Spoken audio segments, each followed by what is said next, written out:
is a fifth-class municipality in the province of Abra, Philippines, with a population of 6,518 people according to 2012 CBMS survey.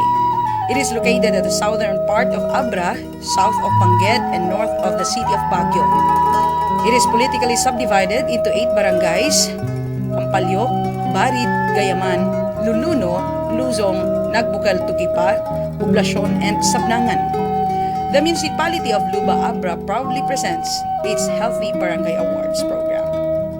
This program is a municipal incentives and awards system that was conceptualized to enliven people after numerous recognition and awards that have been vied for by local government units in various fields of endeavor, initiated by the Department of Interior and Local Government in partnership with other national as well as local agencies.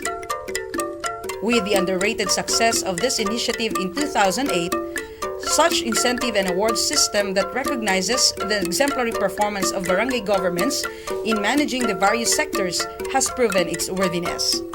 More importantly, this new dispensation envisions the institutionalization of such incentive and award system to inspire and move the barangay officials to give flesh to a paradigm shift of empowerment and shared governance as enshrined in the local government code. What are the positive results and impact of HBA? Through the implementation of the Healthy Barangay Awards program, it reinforced the implementation of the full disclosure policy as it is strictly monitored. Using the tools on BGPMS of the DILG, all barangays became compliant. The 8 barangays were able to put up their own bulletin boards in at least 2 conspicuous places. The barangay officials became 100% transparent in their financial transactions and responsive to the needs of the constituents. Moreover, it is through the HBA that all barangays complied in the conduct of barangay assemblies. One criteria of the program is the real property tax collection, in which a special award was given to the barangay with the highest rate of taxpayers. Issues and concerns regarding peace and order were immediately solved during the HBA monitoring in the barangays, since the PNP, as members of the monitoring team, conduct dialogues with the barangay officials and check their community public safety plan. Community participation has increased from 80 to 98%. One sector being monitored under this program is the infrastructure projects implemented by the barangays. Through the Ganap system, men and women work as laborers for free to finish a certain project. A big change of attitude towards the environment had improved by 90%. Through the continuous monitoring and implementation of the program, the barangays learned to segregate their garbage. Every household is mandated to have its own herbal and gulayan sa kabahayan. Even the schools and the different churches joined in the undertaking by having their own gulayan and herbal gardens. All barangays were also able to enhance the hidden talents of the residents in designing their own zonal parks. The HBA reinforced programs implemented on health. Prevalence of malnutrition, unsanitary toilets, and source of drinking water is being monitored. As a result, the number of malnourished children has decreased from 85 in 2012 to 79 in 2013. There was an increase from 85.15% to 94% of households with sanitary toilets and 96% of households with level 3 source of drinking water. Prizes received by the barangays were added as additional income under the general fund of the barangay. It helped the barangay implement more programs and activities for the general welfare of its constituents. Promotion of people's participation and empowerment. The HBA monitoring team sets a schedule to visit all the barangays in the implementation of the project. Members of the HBA team come from the different offices of the LGU, DILG, and PNP. Aside from their office functions, the time and effort spent for the monitoring of households is a commitment.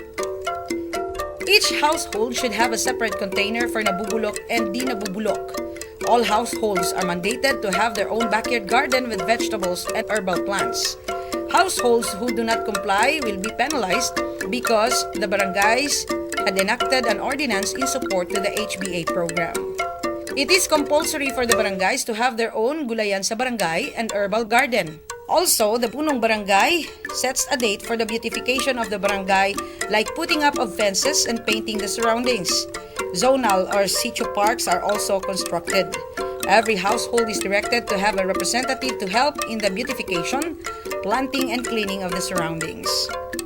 Considering the distance and situation of roads going to the far-flung barangays, the HBA monitoring team conducts its visit synchronized with the conduct of the barangay assembly.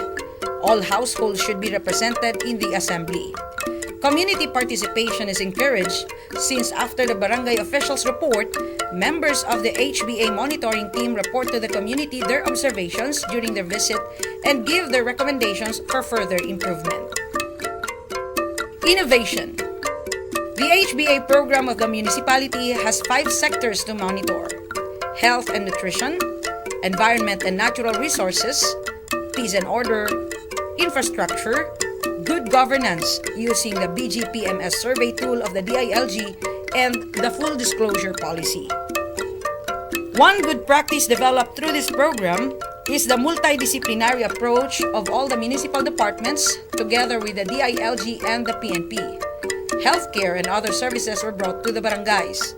Application of community tax certificates, paying of real property tax, and police clearances were made possible in the barangay, most especially to the far-flung areas. This way, the residents could save money, time, and effort because of the one-stop shop established by the team during HBA visits and General Assembly. An exit conference is conducted after the barangay assembly in the first visit and after monitoring in the final visit. Representatives from the different sectors report their observations and give their recommendations to the community. There is a culminating activity of the HBA program done in every barangay. Awarding of plaques and cash incentives is presented to the barangay officials before the conduct of barangay assembly. Another good practice is the commitment, sacrifice, and service among the members of the HBA monitoring team. Despite the regular functions in their respective offices, they work together implementing the program without any honoraria. They even have to walk for hours just to reach the isolated barangays, especially during rainy seasons. Transferability and sustainability. The implementation of the HBA program instilled the values of self-discipline, self-reliance, resourcefulness, cooperation, cleanliness, awareness, and true service among elective and appointed officials and the community. To sustain the implementation of the program, the barangays replicated the same at their level. A competition among the different sitios in the barangay is conducted annually. The Sangguniang Bayan of Luba has recently enacted an ordinance institutionalizing the HBA award of the municipality. Considering the political situation in the province of Abra, the said program could be replicated by the upland municipalities. It is recommended that elected officials from the neighboring municipalities should visit and join the activities for them to appreciate it.